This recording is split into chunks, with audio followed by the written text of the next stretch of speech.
그럼 2016년에도 이런 실수요자들 똘똘한 한 채 트렌드가 역시 아파트 시장을 주도할 가능성이 높습니다. 여전히 구매 욕구는 강하다.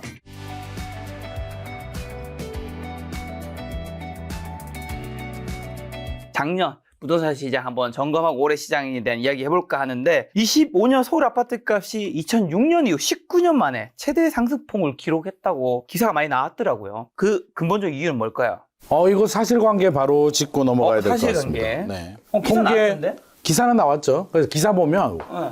최대래. 노무현 정부 2006년 이후로 최대가 나왔다고 네. 이제 기사가 나왔는데 한국 부동산원 통계를 기반으로 하거든요. 네. 그래서 2025년 한 해 동안 8.4%, 8.5% 정도 네. 상승을 했습니다. 이 정도 많이 올랐는 거는 사실 그렇죠. 팩트인데 진짜 16년 만의 상승인가? 그 얘기는 문재인 정부 때보다 더 많이 올랐다는 얘기잖아요. 네. 저는 아닙니다. 아, 소장님 개인적인 의견이라. 아니요. 이거는 바로 잡아야 된다. 아, 오케이, 왜? 오케이. 우리 다 알고 있잖아요. 문재인 정부 때 통계 마사지가 들어갔기 때문에 네. 문재인 정부 때 8점 몇 퍼센트, 8점 초반대가 나왔거든요. 네. 2021년이. 저는 이게 오류다. 통계 마사지로 인한 오류기 때문에 그때보다 높았다고 해서 이거는 바람직하지 않다. 제가 왜 이걸 자신 있게 말씀드리냐면 네. 부동산원 통계가 있고 KB 통계가 있잖아요. 아, 그렇죠. 근데 KB는 정부가 개입을 못 하잖아요. 네. 민간 기업이니까. 그래서 KB 통계를 가지고 제가 환원을 해봤어요.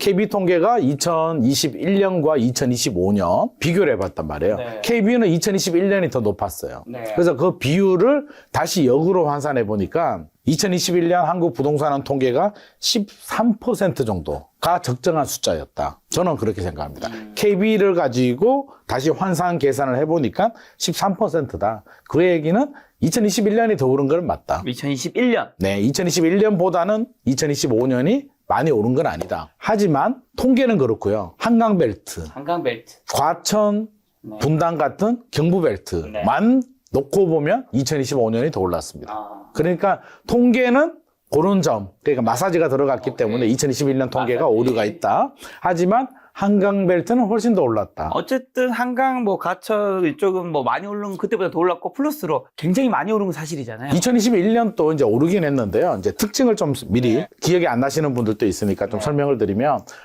강남 같은 경우 문재인 정부 때는 사실상 2016년부터 올랐습니다. 2015년 또 이제 거래량 늘어났고, 16, 17, 18, 19, 20, 21. 지속적으로 쭉 상승하는 그래프고요. 인천, 뭐 송도나 이런 지역들은 2019년 정도부터 오르기 시작해서 2020년, 2021년 많이 올랐습니다. 그러니까 강남은 꾸준히 올라가는 라인이었기 때문에 2021년 1년 동안의 상승률은 강남은 아주 높지는 않았다. 근데 이번에 2025년을 보게 되면 네.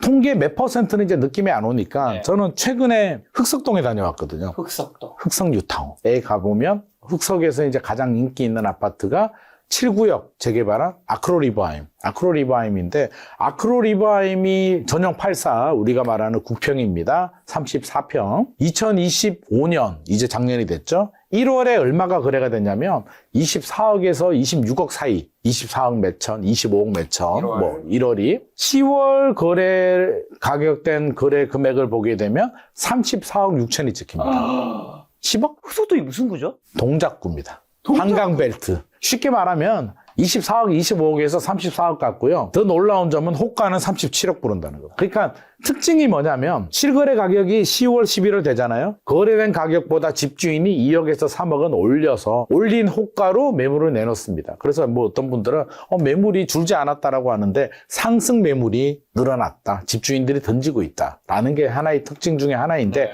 어떻게 됐든지 간에 흑석동이 10억이 올랐다. 와, 동작구도 30억 시대군요. 37억.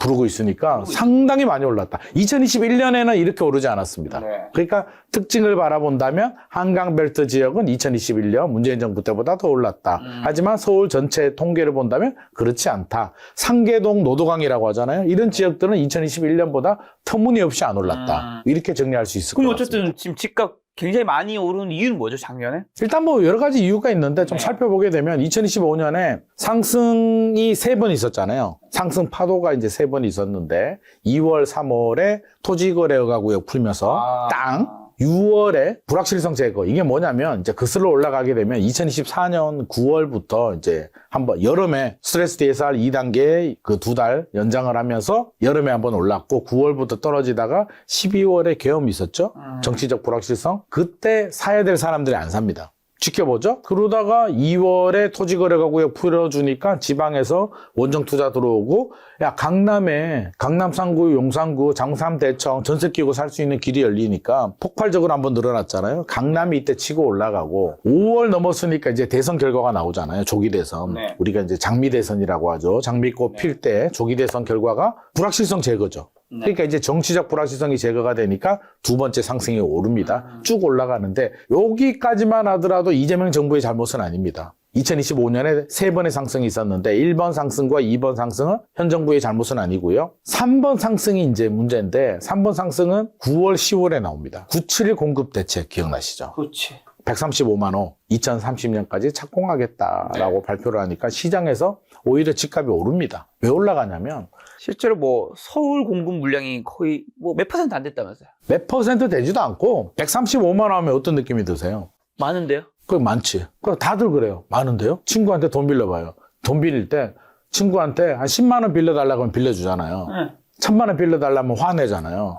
그럼 그렇죠. 좀. 너 뭐야? 무슨 일이야? 한 100억 빌려달라 그러면 웃잖아요. 그렇죠. 뭐 나도 없으니까. 그냥 웃잖아. 그냥 하 자식. 135만 원과 약간 그 100억 같은 느낌. 뭐 공감이 안 되는. 135만 원? 분당 신도시가 10만 원고 우리가 3기 신도시 중에 이제 빨리 진행이 되는 2026년에 이제 본청약이 나오는 하남 교산, 남양주 왕숙, 고양 창릉, 부천 대장, 인천 계양. 요 5개 신도시. 물론 광명 시흥도 있고 더 있습니다만 일단 요 5개만 바라보면 요 5개 합치면 17만 5천 호, 18만 호 정도 나오거든요. 근데 135만 원으로 한다고 하니까 이 5개 신도시를 몇 개를 더 지어야 되는 거야. 야, 이게 가능해? 야, 이거 답이 없네? 야, 이거 답이 없는 얘기를 하는 거 아니야? 라는 이게 메인 디시잖아요. 6.27 대책 발표할 때 대통령께서 맛보기야. 기다려. 무서운 거 나올 거야. 네. 이거는 메인 디시 엄청 날 거야. 97 공급 대책을 이제 시장에서는 메인 디시라고 생각을 했는데 뚜껑을 열어보니까 이게 진짜 되는 거 맞아? 그리고 착공이네? 그럼 입주 물량은 언제 나오는 거야? 문재인 정부 때 잘 안 된 것 같은데 이번에도 안 되는 거 아니야라는 기대가 이제 실망으로 돌아서게 됩니다. 네. 거기에 정부가 또 토지거래가구역 지정권한을 국토교통부가 가져가겠다. 시장에서는 조만간에 규제지역 토지거래가구역 지정되겠구나. 그러면 어떻게? 빨리 사야지. 규제 들어오니까. 거기서 이제 9월, 10월이 다시 한 번 더 마포, 성동, 한강벨트가 북새통이 납니다. 그래서 이제 3번의 상승이 이루어졌는데 그러면 정리를 하면 왜 올랐나? 물론 자극은 뭐 토지거래가구역도 풀었고 조기 대선 불확실성 제거가 됐고 97 공급 대책의 실망이라고 하지만 그 구조를 살펴보게 되면 일단 두 가지로 좀 살펴봐야 되는데 구조적인 문제 대통령께서도 지적했듯이 구조적인 문제를 본다면 수요와 공급 밸런스가 안 맞잖아요.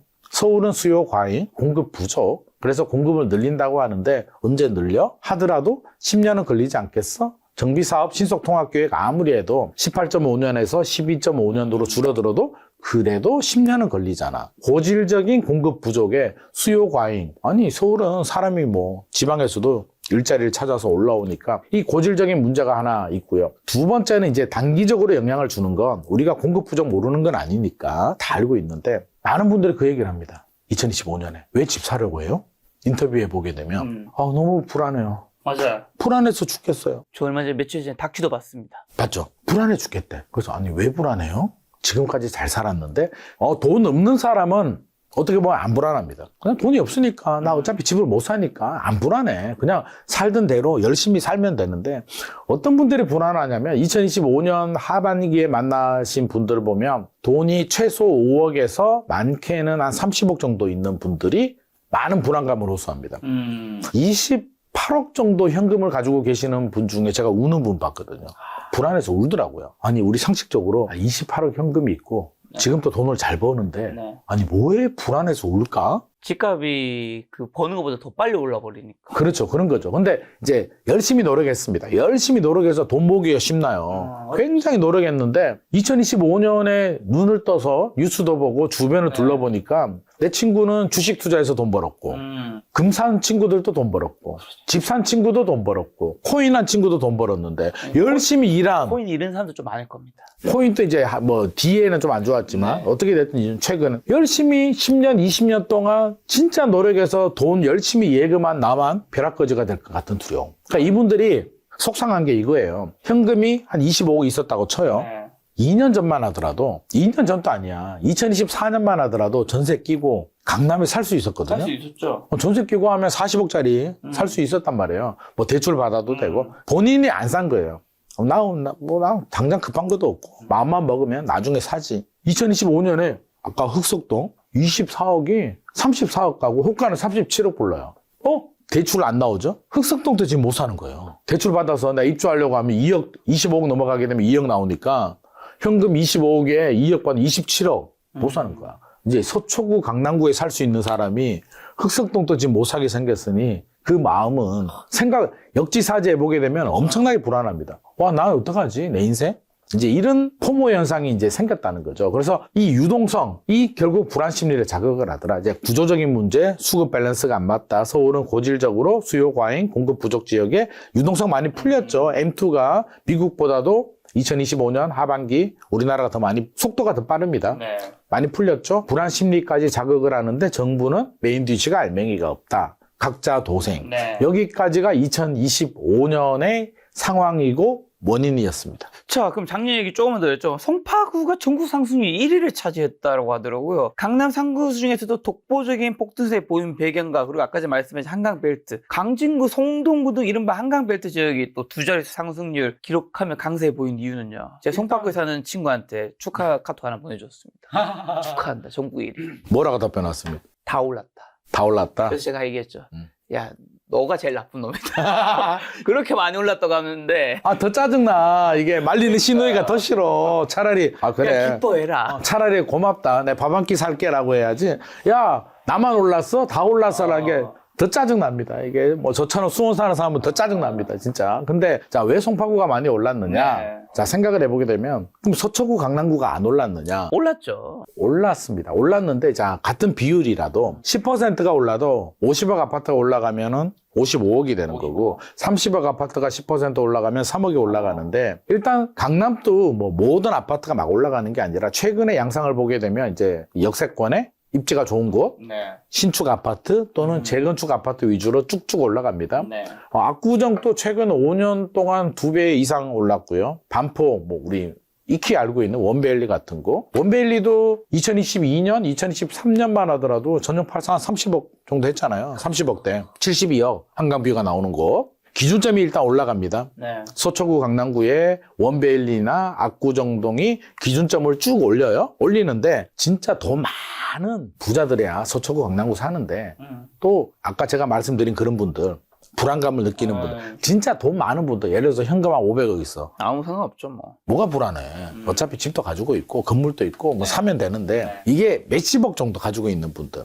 이분들이 서초구 강남구 들어가기는 부담스러워 사실은. 부담스럽죠. 그렇죠. 그럼 그분들이 선택할 수 있는 방법이 송파구가 됩니다. 어떻게 보면 강남 3구에 어차피 서초구 강남구는 이제 넘사벽이야. 그러면 불안 심리가 3구라도 들어가야 되겠다라는 심리가 첫 번째 이제 발동이 됩니다. 그래서 2월, 3월 때 이제 장상대청이라고 할 때 송파구도 일단 많이 올랐고 5월, 6월에도 이제 대출기자가 들어오잖아요. 대출기자 들어오니까 서초구 강남구는 또 현금이 부족하신 분들 못 들어가는데 서초구 못 들어가는 분들이 송파구 들어오는데 송파구도 엘스 리센츠가 작년에 뭐 25억, 26억 하다가 올해 한 35억까지 올랐단 말이에요.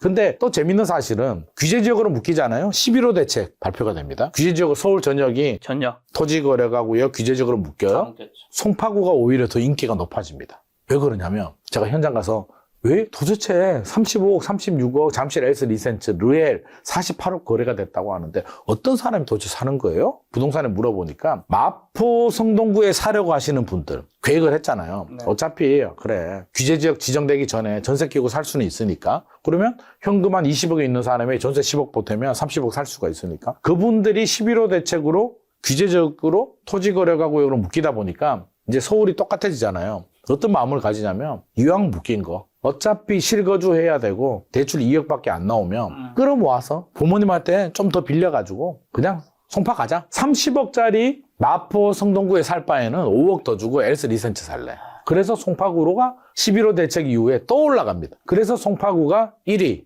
상승률 1위를 기록했고요. 2위가 과천시, 3위가 뭐 분당 뭐 이렇게 나오는데 맞아요. 이들 지역들도 마찬가지입니다. 이제 분당 같은 경우도 이제 하반기부터 막 상승폭을 키우는데 마포, 성동이 먼저 치고 올라갔거든요. 네. 그런 분들 있잖아요. 마포, 성동이라도 따라가려고 하는데 자금도 부족하고 안 되는 분들. 포기해야 될까요? 야, 다음은 어디야? 참.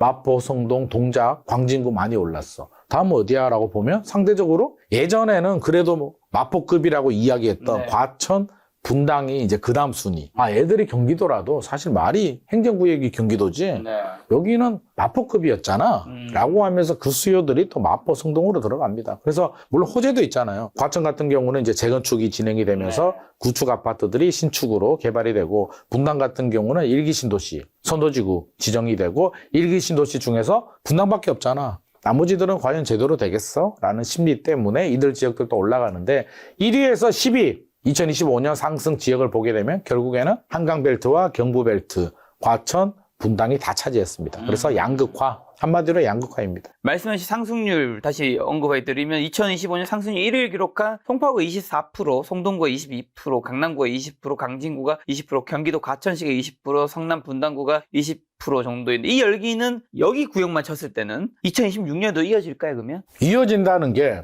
이제 두 가지 의미가 있는 것 같습니다. 상승세가 이어지느냐. 네.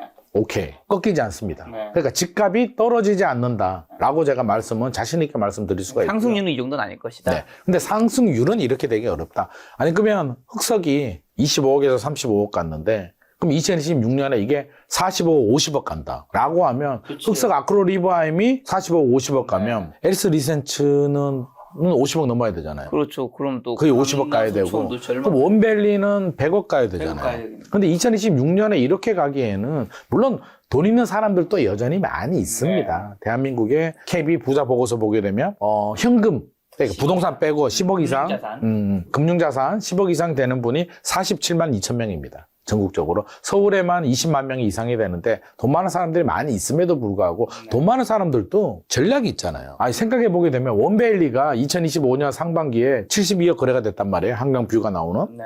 그 후로 신고가 안 나오잖아요. 안 나오죠. 돈이 없어서 안 살까요? 굳이 필요성을 못 느끼는 겁니다. 아, 이 돈 주고 그러면 예를 들어 75억, 80억 하이엔드도 아니고 막 에트르노 청담이나 뭐 워너 청담도 아니잖아요. 그런 건 아니죠. 그냥 레미안 아파트야. 레미안 아파트인데 한강뷰가 나오는데 34평이야. 네. 현금 500억 있는 사람이 34평 아파트에 못 살죠. 뭐 그렇게는 안 맞잖아요. 그러니까 나중에는 더 올라갈 수는 있는데 제가 볼 때는 어느 정도는 치고 올라왔다. 그러면 흑석이나 강동이나 동작이나 한강벨트들이 저는 어느 정도는 올라왔다. 네. 그럼 2026년에는 거래량이 많지는 않을 거예요. 정부가 규제 안 풀어줄 거잖아요. 대출 규제도 안 풀어주고 토지거래가 구역도 한강벨트가 풀릴 가능성은 제가 볼 때는 거의 없다. 그러면 거래량은 줄어드는데 그래도 신고가는 또 이제 특정 지역을 계속 얘기해서 죄송합니다만 말이 나왔으니까 아크로 리바임도 34억 6천 거래가 되고 37억 호가를 불렀는데 아직은 거래가 안 되잖아요. 그러다가 어쩌다가 뭐 상반기 중에 37억 하나가 거래가 될 수는 있겠죠. 네. 그래서 이런 식의 단발성 신고가는 나올 가능성은 있다. 하지만 2025년처럼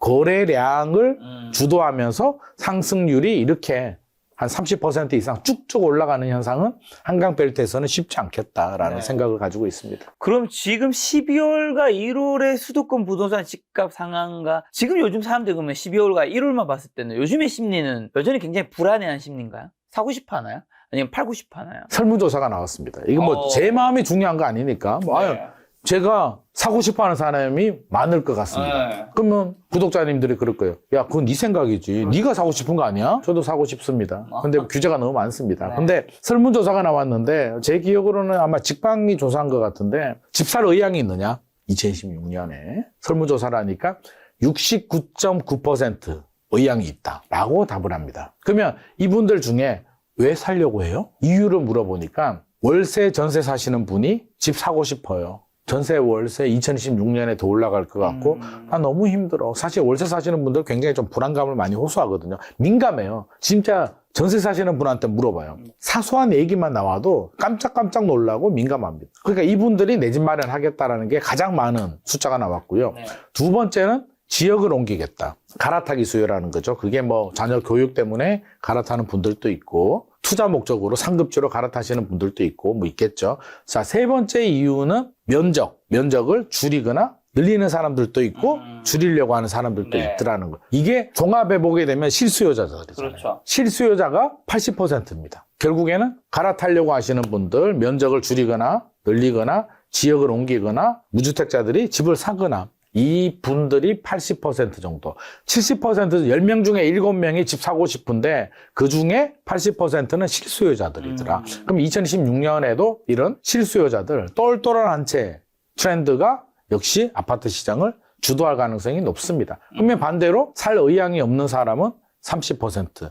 7대 3의 구도고요. 팔 의향이 있냐라고 했을 때 팔 의향이 있는 분도 한 50% 정도 나왔는데 뭐 이유는 비슷합니다. 다른 집을 사기 위해서.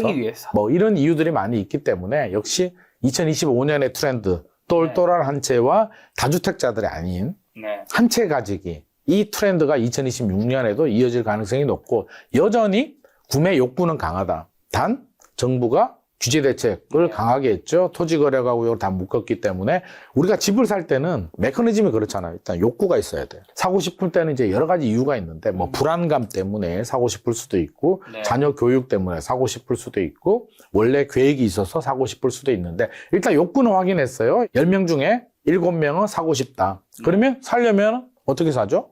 자기 자본으로 사거나 대출을 받아서 사거나 전세를 끼고 사거나 이 세 가지 방법이 있잖아요. 근데 정부가 전세에 대해서 규제를 하고 있습니다. 전세 대출 안 풀어줄 것 같아요. 그렇죠. 오히려 더 강화하면 강화했고 두 번째 전세 끼고 사는 거는 토지거래가구역으로 묶었습니다. 그렇죠. 현금 주고 사는 사람은 세무조사하겠답니다. 네. 자금 증빙 더 철저하게 조사하겠답니다. 꽁꽁 틀어막았기 때문에 편하게 원만하게 네. 쉽게 사기는 쉽지 않겠다. 그러니까 욕구는 있는데 사기는 쉽지 않기 때문에 아마 거래량이 2025년보다는 2026년이 서울 아파트만 본다면 저는 거래량은 뭐라 그럴까 한 11월, 12월 정도 수준 11월, 12월 수준이 어느 정도냐면 12월이 좀 더 많이 나옵니다. 서울은 11월이 한 3,300? 3,400건 정도 서울 아파트 거래량이 나오고 9월, 10월이 8,400건 정도 나왔고요. 6월 달 많이 올랐을 때가 11,000건 정도 나왔습니다. 그리고 2월, 3월 때 한 9,000건 정도 나왔는데 아마 한 4,000건 수준, 그러니까 1월, 2월에는 한 4,000건,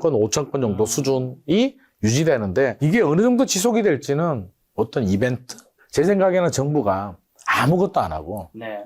가만히 내버려둬. 그러면 그냥 이렇게 쭉 가는데 정부가 가만히 내버려 두기는 어렵잖아요. 그렇죠. 어떤 식으로든 개입을 합니다. 아마도 1월 중순 정도에 아마 공급 대책 뭐 한다고 했잖아요. 원래 12월에 나왔어야 맞아요. 되는데 안 나오고 1월에 발표가 공급 대책이 나올 수도 있고 네. 2026년 올해 5월 9일 되면 양도세 중과세 유예 기간 끝나잖아요. 네. 그러면 그 전에 답을 내야 될 거잖아요. 야, 1년 더 연장해 줄게. 안 된다. 부활시킨다. 중과세 될 거야. 라고 어떤 식으로든 이게 뭐냐면 시장에 자극을 준다는 얘기예요. 그러니까 어떤 식으로든 자극을 주게 되면 이게 또 한 번의 왜곡 파동이 될 수는 있는데 그거는 이제 정책이 나오는 거에 따라서 봐야 되고 일단 상황 자체는 규제가 많았기 때문에 거래량이 폭발적으로 늘어나기는 좀 쉽지 않겠다는 생각이 듭니다.